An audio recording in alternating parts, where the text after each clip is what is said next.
President Joe Biden doesn't deny that the native people of this country have suffered, and the federal government has work to do.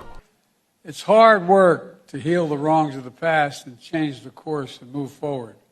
But the actions we're taking today are key steps into that new era of tribal sovereignty and self-determination.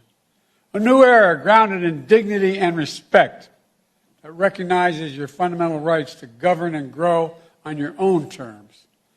That's what this summit is all about. Biden, speaking here on the ancestral land of the Nacotchunk people, announced more than 190 agreements during a summit with about 300 tribal leaders Wednesday. They include an executive order that will make it easier to access federal funding, plus efforts to clean up nuclear sites, support clean energy transitions, and work toward the repatriation of native remains and sacred objects. The leader of one of the largest groups told VOA that the government's efforts have been very, very positive, and said he hoped to see more. The most important thing for the Cherokee Nation, I think, in all tribes is the efficient deployment of resources and then allowing tribes to decide how to use those resources.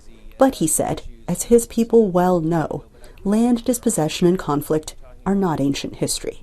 Here's his advice to Biden and Middle Eastern leaders as war rages in Gaza. We have a history of being dispossessed from our land, and so I would just remind people that there's a way to balance rights. I think we're trying to do that in the United States in terms of Indian country versus the rest of the country. We haven't perfected it, but I think we're making some progress. So all I would say is the respect and dignity that every human being deserves ought to be on display. And younger tribal citizens say they have high expectations.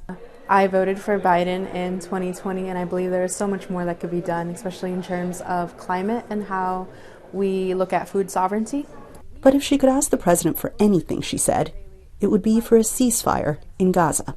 If that were happening to us, I'd like to believe that it would be stopped immediately. But, considering President Biden won't even call for a ceasefire, I don't know about that. Taylor says she works through this generational trauma with poetry, but also by covering herself head to toe in reminders of the artistry and persistence of her people.